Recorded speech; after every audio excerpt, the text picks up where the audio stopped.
तो मैं उम्मीद करता हूँ कि आप लोग खैरियत से होंगे। जैसे कि आप लोग जानते हैं कि इससे पहले हम EC2 इंस्टेंस डिस्कस कर रहे थे, इलास्टिक कंप्यूट क्लाउड। उसके अंदर हमने डिफरेंट EC2 इंस्टेंस के बारे में देखा कि EC2 इंस्टेंस होता क्या है। उसकी हमने different types of EC2 instances देखी। उसके बाद हमने मल्टीपल लैब्स विंडोज सर्वर पर और लिनक्स के इन्वायरमेंट में हमने डिफरेंट लैब्स परफॉर्म की। अब हम एक नए टॉपिक की तरफ मूव कर रहे हैं और आप लोग नाम सुन के ही थोड़ा सा देखेंगे कि ये क्या एकदम हमारा EC2 इंस्टेंस के बाद स्टोरेज वाला ऑप्शन कैसे आ गया है, स्टोरेज वाला टॉपिक कैसे आ गया है। तो जैसे कि मैं टॉपिक का नाम लिखा है टाइप्स ऑफ डाटा स्टोरेज, कि आज हम डाटा स्टोरेज की टाइप्स को डिस्कस करेंगे। इसको डिस्कस करने का मकसद इस टाइम पर इस वक्त ये है कि हमने जो अगला टॉपिक डिस्कस करना है वो है हमारा इलास्टिक ब्लॉक स्टोर और इंस्टेंस स्टोर। तो इसके लिए आप लोगों को पता होना चाहिए कि डाटा स्टोरेज की जो टाइप्स हैं वो कौन कौन सी हैं और उनके दरमियान डिफरेंस क्या क्या है और ये किन किन जगहों पर हम किस जगह पर हम किस स्टोरेज को यूज़ करेंगे। उसके अलावा ये है कि EBS, उसके बाद इंस्टेंस स्टोर, उसके बाद डिफरेंट टाइप्स ऑफ लेवल्स होते हैं, file level storage, block level storage, object level storage. तो इन सब को डिस्कस करने के लिए, इन सब को जब हम समझेंगे तो उसके लिए जो बेसिक कॉन्सेप्ट है वो है हमारा डाटा स्टोरेज की टाइप्स। कि हमारे पास 3 तरह की डाटा टाइप्स होती हैं, डाटा स्टोरेज की टाइप्स हैं। नंबर 1 डैश, उसके बाद NAS and number 3 is SAN। Dash direct attach storage, NAS network attach storage और SAN स्टोरेज एरिया नेटवर्क। तो ये हमारे पास 3 डाटा स्टोरेज की टाइप्स हैं जिधर हम अपना डाटा स्टोर कर सकते हैं। तो अब हम वन बाय वन इनको डिस्कस करते हैं कि डैश क्या होता है, तो और डैश के इन्वायरमेंट में हम यूज़ कर सकते हैं। उसके बाद NAS को और फिर हम SAN को डिस्कस करते हैं। तो सबसे पहले आता है जी हमारे पास DAS. DAS is a simple low maintenance low cost data storage solution. अब ये है कि सिंपल और लो मेंटेनेंस से मुराद ये है कि जो डायरेक्ट अटैच स्टोरेज, जैसे कि नाम से जाहिर हो रहा है कि ये हमारी डायरेक्टली अटैच होती है हमारे PCs के साथ, हमारे सर्वर्स के साथ। अब ये एक डायग्राम है, इसको हम पहले डिस्कस करते हैं कि डायग्राम है क्या चीज़। इसमें यह है कि ये हमारे पास क्लाइंट PCs हैं, ये हमारे पास स्विच लगा हुआ है और ये हमारे पास सर्वर्स हैं। अब इन क्लाइंट्स ने जो स्टोरेज यूज़ करनी है वो उन्होंने करनी है डायरेक्ट अटैच स्टोरेज। एक अब फॉर एग्जांपल आपके पास जो लैपटॉप्स हैं उनमें जो हार्ड ड्राइव लगी है वो आपकी डायरेक्ट अटैच स्टोरेज है, क्योंकि वो आपके फिजिकल इंफ्रास्ट्रक्चर के साथ डायरेक्टली अटैच्ड है। अब यहाँ पर हमारे पास एक्सटर्नल हार्ड ड्राइव का भी कॉन्सेप्ट आता है कि अगर हम अपने लैपटॉप के साथ एक्सटर्नल हार्ड ड्राइव जब इंजेक्ट करते हैं तो वो भी हमारी एज अ डैश परफॉर्म करती है, डायरेक्ट अटैच स्टोरेज, क्योंकि वो डायरेक्टली अटैच होती है। तो यहाँ पर हमारे पास जो क्लाइंट्स हैं वो स्विच के साथ कनेक्ट है और स्विच जो है वो सर्वर्स के साथ कनेक्ट है। अब ये जो सर्वर्स हैं इनके साथ ये डैश हमारा एक डैश आप कह सकते हैं कि एक तो हमारा डेडिकेटेड बॉक्स हो या हमारी डेडिकेटेड हार्ड ड्राइव। अगर हम यहाँ पे कह दें ये हमारी एक तरह से हमारी एक्सटर्नल हार्ड ड्राइव है तो ये हमारी डैश के तौर पर परफॉर्म करेगी। अब ये होगी हमारी डायरेक्ट अटैच स्टोरेज डैश। अब इसके साथ जो हमारा कनेक्शन होती है SCSI हमारे पास एक कनेक्शन समझ लें, जैसे ईथरनेट का कनेक्शन होता है इस तरह SCSI एक कनेक्शन है। इसकी खास बात यह है कि एक तो ये fast data transfer rate provide करता है और उसके अलावा इसकी स्पीड ऑफ जो ट्रांसफर है वो ज़्यादा होती है। तो ये हो गया हमारा SCSI का। अब ये है कि ये जो डैश है ये कनेक्ट होता है SCSI कनेक्शंस के जरिए, SCSI कनेक्शन के जरिए सर्वर्स के साथ। अब जो क्लाइंट्स हैं जब वो एक्सेस करेंगे इस सर्वर को तो वो एक तरह से वो समझेंगे कि ये जो डायरेक्ट अटैच स्टोरेज है वो इधर रखी हुई है और वो इसको इस तरह से एक्सेस करेंगे। तो ये हमारी क्या होगी, एक तरह से डायरेक्ट अटैच स्टोरेज हो जाएगी। इसके हम फर्दर डिटेल्स देख लेते हैं कि एक तो ये सिंपल और लो मेंटेनेंस होती है। सिंपल और लो मेंटेनेंस से मुराद ये है कि ये एक प्लग एंड प्ले का सिस्टम होता है कि आपने जैसे कि आप एक्सटर्नल हार्ड ड्राइव लेते हैं तो आपने क्या करना होता है कि उसकी केबल को अपने लैपटॉप के साथ लगाना होता है और वो वर्किंग कंडीशन में होती है, तो प्लग एंड प्ले वाला सिस्टम होता है। तो इसमें भी यही है कि आप एक डैश का बॉक्स ले लें या मल्टीपल हार्ड ड्राइव्स को पूल अप करके एक बॉक्स बना लें और उसको जब आप कनेक्ट करेंगे अपने सर्वर्स के साथ तो वो as a plug and play system कहलाएगा और ये हमारी डायरेक्ट अटैच स्टोरेज कहलाती है। उसके बाद लो कॉस्ट है, इसमें कोई मतलब कि ज़्यादा कॉस्ट नहीं आती है एज़ कम्पेयर टू NAS और SAN, वो भी हम आगे देखेंगे। उसके अलावा यह है कि it is directly connected to servers through IDE SCSI और अदर कनेक्शंस। डिफरेंट कनेक्शंस होते हैं, उनमें मोस्ट कॉमनली जो यूज़ होता है वो SCSI कनेक्शन यूज़ होता है और उसका मैंने बता दिया कि ये high data transfer rate provide करता है। उसके बाद आता है similar to external hard drive. जैसे कि मैं अभी डिस्कस कर रहा था कि एक्सटर्नल हार्ड ड्राइव जो है वो भी हमारे डैश कहलाती हैं, डायरेक्ट अटैच स्टोरेज के तौर पर एक्ट करती हैं। और thumb drive inserted in PC laptop. Thumb drive से मुराद ये है कि जो हार्ड ड्राइव्स आपके लैपटॉप के अंदर लगी होती हैं, इंटरनल लगी होती हैं, उसको हम कहेंगे कि वो हमारी थंब ड्राइव्स हैं। और जो अगर आप एक्सटर्नल हार्ड ड्राइव लगाते हैं केबल के जरिए तो वो आपकी एक्सटर्नल हार्ड ड्राइव कहलाएगी। तो ये दोनों कॉन्सेप्ट, जो इंटरनल हार्ड ड्राइव और जो एक्सटर्नल हार्ड ड्राइव के हैं, ये दोनों कॉन्सेप्ट डैश कहलाते हैं कि डायरेक्ट अटैच स्टोरेज कहलाएगी आपकी। जो भी आप डाटा स्टोरेज वहां पर करेंगे वो आपका एज अ डैश स्टोर होगा। Not suitable for business purpose. अब यूज मतलब बिजनेस यूज के लिए आप नहीं यूज कर सकते ये। अगर आपने अपना पर्सनल लैपटॉप जैसे है वो आपने पर्सनल यूज के लिए रखा है तो आप तो वो आपके लिए सुइटेबल है आप। लेकिन अगर आप कोई बिजनेस रन करना चाहते हैं तो direct attach storage is not suitable for that. उसके बाद आते हैं not design for data sharing and scalability. अब डाटा शेयरिंग से मुराद क्या है कि यहाँ पर जो आप डाटा स्टोर करेंगे अपने हार्ड ड्राइव्स में तो वो आप उसको एज अ शेयर पॉइंट नहीं बना सकते कि दूसरे क्लाइंट्स या दूसरे यूजर्स भी उसको एक्सेस कर सकें। लेकिन आप जो हम आगे डिस्कस करेंगे जिसमें network attach storage area network, उसमें क्या होगा कि मल्टीपल यूजर्स और मल्टीपल क्लाइंट्स उसको एट अ टाइम एक्सेस कर सकेंगे। लेकिन यहाँ पर हमारे पास डैश में ये वाला कॉन्सेप्ट नहीं है, हम डाटा शेयर नहीं कर सकते इसमें। उसके बाद आती है स्केलेबिलिटी। स्केलेबिलिटी का फिनोमेना ये है कि कि आप इसमें ना इंक्रीज कर सकते हैं अपनी हार्ड डिस्क ड्राइव्स के। आपने 250 GB की हार्ड ड्राइव लगाई हुई है तो आप उसको स्केल अप करके 500 GB कर लें। लेकिन ये है कि उसकी एक मिनिमम एक लिमिट होती है, आप उस तक जा सकते हैं। जैसे कि अगर फॉर एग्जांपल आपके पास एक लैपटॉप है, उसके अंदर जो स्लॉट है हार्ड ड्राइव की वो है ही 2, तो आप उसके अंदर 1 TB की लगा सकते हैं मैक्सिमम इस तरह से। तो आपके पास एक लिमिट हो जाती है कि आप 2 हार्ड ड्राइव लगाएंगे। तो इस तरह से हम यहाँ पे कह सकते हैं कि इसमें हमारे पास स्केलेबिलिटी उस तरह से नहीं होती जिस तरह से हमारे पास NAS और SAN में प्रोवाइड की जाएगी। तो ये था हमारे पास डायरेक्ट अटैच स्टोरेज। इसका जो एक थोड़ी समरी बता दूं वो ये है कि जो आपके लैपटॉप्स होती हैं उसके साथ जो हार्ड ड्राइव लगी होती हैं वो आपकी डायरेक्ट अटैच स्टोरेज के तौर पर एक्ट करती हैं और ये हमारे बिजनेस पर्पस के लिए यूज नहीं की जा सकती, ये पर्सनल यूज के लिए यूज की जाती हैं। अब हम अगला डिस्कस करते हैं अपना नेटवर्क अटैच स्टोरेज। अब NAS में क्या कॉन्सेप्ट है, पहले हम इस डायग्राम को डिस्कस करते हैं। ये डायग्राम ऑलमोस्ट पहले जैसी है डायरेक्ट अटैच स्टोरेज में जो हमने डिस्कस की थी। इसमें ये क्या है, यहाँ पे हमारे क्लाइंट्स हैं, ये हमारा स्विच लगा हुआ है और ये हमारे सर्वर्स हैं। पहले क्या था, यहाँ पे हमारे पास डैश थी, अब हमारे पास ये क्या है, NAS हमारे पास एक पूरा डेडिकेटेड बॉक्स होता है। जैसे हमारे पास डिफरेंट राउटर्स होते हैं, स्विचेस होते हैं, इस तरह से ये पूरा एक हमारा NAS एक डेडिकेटेड बॉक्स होता है। अब हमने ये एक NAS को हमने कनेक्ट किया।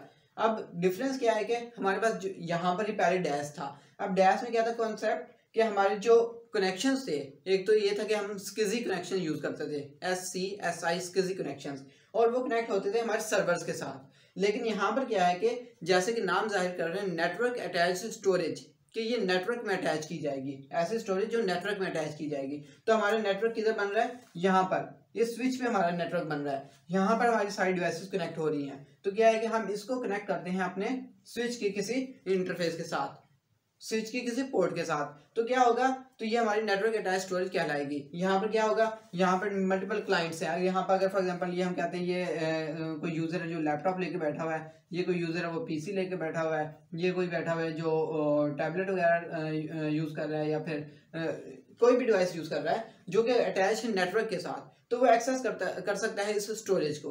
तो ये हमारी कहलाती है कि नेटवर्क अटैच स्टोरेज, की ऐसी स्टोरेज जो नेटवर्क पर डिप्लॉय हुई है और यूजर्स मल्टीपल यूजर्स उसको एट अ टाइम यूज कर रहे हैं। तो ये हमारी होगी नेटवर्क अटैच स्टोरेज।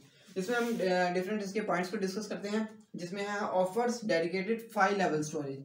अब इसमें क्या कॉन्सेप्ट है फाइल लेवल स्टोरेज का, इसको हम एक नेक्स्ट वीडियो में भी डिफरेंस करेंगे हम कि फाइल लेवल स्टोरेज क्या होती है, ऑब्जेक्ट लेवल स्टोरेज क्या होती है और ब्लॉक लेवल स्टोरेज क्या होती है। अभी फिलहाल ये समझें कि फाइल लेवल स्टोरेज जो है वो NAS प्रोवाइड करता है। डैश में क्या था कि हमारे पास डायरेक्ट अटैच स्टोरेज थी, डायरेक्टली आपके साथ डायरेक्टली आप लोगों के लैपटॉप्स और आपके PCs के साथ कनेक्ट होती थी। लेकिन ये क्या है कि एक तो नेटवर्क में होती है, दूसरा ये कि ये फाइल लेवल स्टोरेज आपको प्रोवाइड करती है। उसके बाद offers both local and remote access, कि आप इसको लोकली भी एक्सेस कर सकते हैं कि अगर आप उस इंफ्रास्ट्रक्चर उस जगह पर जहाँ पर NAS रखा हुआ है, NAS box dedicated NAS box deploy है, वहाँ पर आप अगर फिजिकली अवेलेबल हैं तो आप उसको लोकली एक्सेस कर सकते हैं। लेकिन अगर ये नेटवर्क अटैच स्टोरेज है तो आप इसको रिमोट एक्सेस भी कर सकते हैं NAS बॉक्स को स्टोरेज पर्पस के लिए। उसके बाद है NAS is a single node on a network. जैसे कि एक ये पूरा नेटवर्क है, इसका जो मेन जो पॉइंट है, जो इसका हम कह सकते हैं नोड, वो एक यहाँ पे ये है और ये कनेक्ट है इसके साथ। तो ये हम क्या कह सकते हैं कि ये एक सिंगल नोड के तौर पर एक्ट कर रहा है। यहाँ पर हमारे पास एक थोड़ा सा जो डिसएडवांटेज आता है वो यही है कि ये सिंगल पॉइंट ऑफ फेलियर हो जाता है इसमें, कि अगर फॉर एग्जाम्पल हमारे NAS बॉक्स की अगर पावर सप्लाई खराब हो जाती है तो क्या होगा कि ये NAS बॉक्स खराब हो गया तो ये जितने भी यूजर्स हैं वो उस वाली स्टोरेज को एक्सेस नहीं कर सकते। तो यहाँ पर हमारे ये आता है सिंगल पॉइंट ऑफ फेलियर, जो कि इसका एक तरह से हमारा डिसएडवांटेज है। और इसको फुलफिल करता है, इस डिसएडवांटेज को फुलफिल करता है SAN और स्टोरेज एरिया नेटवर्क। इसको हम आगे डिस्कस करेंगे। NAS इज अवेलेबल 24/7 अवेलेबल होता है and shared among other users over Ethernet. Dash में क्या था कि वो SCSI कनेक्शन यूज करता था, ये जो NAS है ये ईथरनेट कनेक्शन को यूज करेगा। Suitable for small and medium size businesses. Dash जो था वो हमारे पास बिजनेस में नहीं यूज कर सकता था, हम उसको पर्सनल यूज के लिए रखते थे, जबकि जो NAS है ये हमारे पास स्मॉल और मीडियम साइज बिजनेसेस में यूज हो सकता है। उसके बाद आता है डिज़ाइन फॉर डाटा शेयरिंग। अब जब एक स्टोरेज है जो नेटवर्क में डिप्लॉय हुई है तो वो जाहिर सी बात है कि वो डाटा शेयर करने के लिए भी काम आएगी, कि यहाँ पर आप फॉर एग्जांपल मल्टीपल क्लाइंट्स हैं, वो अपना डाटा रखते हैं तो वो एक दूसरे के डाटा को एक्सेस भी कर सकते हैं, एक दूसरे के साथ डाटा शेयर भी कर सकते हैं। तो ये था हमारा NAS। अब हम इसके बाद डिस्कस करते हैं SAN, स्टोरेज एरिया नेटवर्क। अब मल्टीपल स्टोरेज एरियाज को हम कंबाइन कर दें और वो उसका एक नेटवर्क बना दें तो वो हमारा कहलाएगा स्टोरेज एरिया नेटवर्क। अब स्टोरेज एरिया नेटवर्क की हम एक ये डायग्राम बनाई है, इसको हम समझते हैं कि इसमें क्या काम हो रहा है। अब ये हमारे पास कुछ क्लाइंट पीसीज हैं, ये हमारे पास नॉर्मल स्विच लगा है, ये हमारे पास सर्वर्स लगे हैं, ये हमारा एक नॉर्मल इन्वायरमेंट है। अब ये हमारे साथ हमारा जो कनेक्ट है ये एक मीडियम हमारा जो कि हमारा TCP/IP मीडियम, ये इसके साथ कनेक्ट है। उसके बाद ये है कि ये हमारे पास मेजर सर्वर्स हैं, ये हमारे पास FC की switches, FC stand for fibre channel की स्विचेज हैं, और ये हमारे पास डिस्क एरेज हैं। अब डिस्क एरेज में यहाँ पर हमारे पास कॉन्सेप्ट आता है RAID का, RAID, redundancy array of independent disks. अब यहाँ पर क्या होता है कि हमारे पास मल्टीपल डिस्क होती हैं जिसमें हम RAID कॉन्फ़िगर करते हैं। RAID का एक अलग कॉन्सेप्ट है, वो मैं कोशिश करूँगा कि आप लोगों का एक सेपरेट वीडियो में आप लोगों को एक्सप्लेन कर दूँ। वो अभी कि आप ये समझिए कि कि मल्टीपल डिस्क होती हैं, उन पर RAID कॉन्फ़िगर होती है। अब ये डिस्क जो हैं वो हमारे पास कनेक्ट होती हैं फाइबर चैनल के साथ। अब ये कनेक्ट होती हैं रिडंडेंटली, मतलब कि ये डिस्क है ये इस स्विच के साथ भी कनेक्ट होगी, ये वाली जो डिस्क है वो इसके साथ भी कनेक्ट होगी, ये डिस्क इसके साथ भी कनेक्ट होगी और ये वाली डिस्क इसके साथ भी कनेक्ट होगी। इस तरह से कि अगर एक डिस्क एक कनेक्शन डाउन भी हो जाए तो दूसरी तरफ से उसको डाटा एक्सेस हो। ये होते हैं हमारे पास रिडंडेंट लिंक्स। तो ये हो गया हमारे पास रिडंडेंसी यहाँ पर हो गई। तो SAN ये हमारा हो गया पूरा SAN environment, storage area network, कि हमने डिफरेंट स्टोरेजेस को कंबाइन करके एक नेटवर्क बना लिया है। तो ये हमारा क्या लाया SAN। अब इसके कुछ पॉइंट्स हैं वो डिस्कस करते हैं। Dedicated high performance storage system. अब हाई परफॉर्मेंस से क्या मुराद है कि हाई परफॉर्मेंस कैसे प्रोवाइड करेगा वो। हाई परफॉर्मेंस से मतलब ये कि जब यहाँ पर हमारे पास रिडंडेंट लिंक्स बनेंगे तो अगर कोई एक लिंक डाउन भी हो जाता है तो उसको क्लाइंट्स को डाटा एक्सेस होता रहेगा। अगर फॉर एग्जांपल लिंक डाउन हो जाता है तब तो हो गया एक्सेस। अगर फॉर एग्जांपल ये जो डिस्क है ये ही अगर डाउन हो जाती है, जो इसकी पावर है वो ही अगर डाउन हो जाती है, तो इससे क्या होगा कि जो डाटा ये वाला है उसके रेप्लिकेट हम इसमें बनाएंगे। RAID का काम यही होता है कि उसमें हम इसका जो रेप्लिकेशन है वो इस पर एनेबल करते हैं तो इसका डाटा इधर भी आ जाता है। तो अगर फॉर एग्जांपल ये वाली डिस्क हमारी, अगर फॉर एग्जांपल हम कहते हैं कि ये हमारी फेल हो गई है, काम करना छोड़ दिया इसने, तो क्या होगा कि जो क्लाइंट्स हैं वो डाटा अपना जो एक्सेस है वो इस वाली हार्ड ड्राइव से करेंगे, इस वाली डिस्क से करेंगे। तो इसमें क्या होगा कि हमारे पास हाई परफॉर्मेंस है, मतलब कि अगर एक डिस्क डाउन भी हो जाती है तो दूसरी तरफ से हमें डाटा मिलेगा। U's block level storage. अब ब्लॉक लेवल स्टोरेज जैसे कि हमारे पास जो NAS थी, नेटवर्क अटैच स्टोरेज, वो यूज़ करते थे फाइल लेवल स्टोरेज। अब ये करती है ब्लॉक लेवल स्टोरेज। इसका एक छोटा सा मैं आप लोगों को कंसेप्ट देता हूँ। ब्लॉक लेवल स्टोरेज में ये होता है कि आप कोई भी एप्लीकेशन एक्सेस करते हैं तो वो पहले ब्लॉक्स में कन्वर्ट होती है, उसके बाद वो जाती है, जो भी कोई अगर सैन लगा है तो सैन में जाएगी और उधर से फिर आपके पास एक्सेस होगी। तो इसमें क्या मेन काम क्या है कि वो ब्लॉक्स में कन्वर्ट होती है। अगर कोई भी एप्लीकेशन है, आपकी कोई एक फाइल है, कोई इमेज है, तो वो पहले ब्लॉक्स में कन्वर्ट होगी और फिर आपको एक्सेस होगी। तो इसमें क्या है कि हमारे पास ब्लॉक लेवल स्टोरेज कहलाती है कि वो इक्वल साइज ऑफ ब्लॉक बना देती है उस इमेज के। और ये थोड़ा सा रिमूव हो गया। Technology use is fibre channel. जैसे कि मैंने बताया कि FC स्विचेस यूज होते हैं, तो इसमें क्या है कि हमारे पास फाइबर चैनल के लिंक्स और कनेक्शंस यूज होते हैं। उसके बाद है हमारे पास servers are connected with storage RAIDs through FC switch. जैसे मैंने बताया कि जो हमारे पास ये सर्वर्स हैं ये कनेक्ट होते हैं डिस्क के साथ जो जिन पे रेड कॉन्फ़िगर होती है। इसका मतलब यही है। अल्टरनेट टू FC मतलब फाइबर चैनल के अलावा जो कनेक्शन यूज होते हैं वो हमारे पास हैं SCSI, इंटरनेट SCSI, ये हो गया। उसके बाद FCOE, fibre channel over Ethernet. तो ये डिफरेंट हमारे पास कनेक्शंस कह लें आप इसको, या डिफरेंट लिंक्स कह लें जो कि हमारे यूज होते हैं alternate to fibre channel. Use in enterprise cloud environment and data centres, मतलब कि बड़े बड़े डाटा सेंटर्स में सैन स्टोरेज यूज होती है। एंटरप्राइज लेवल्स में या क्लाउड कंप्यूटिंग इन्वायरमेंट्स में हमारे पास सैन यूज होता है। तो ये था हमारे पास स्टोरेज एरिया नेटवर्क।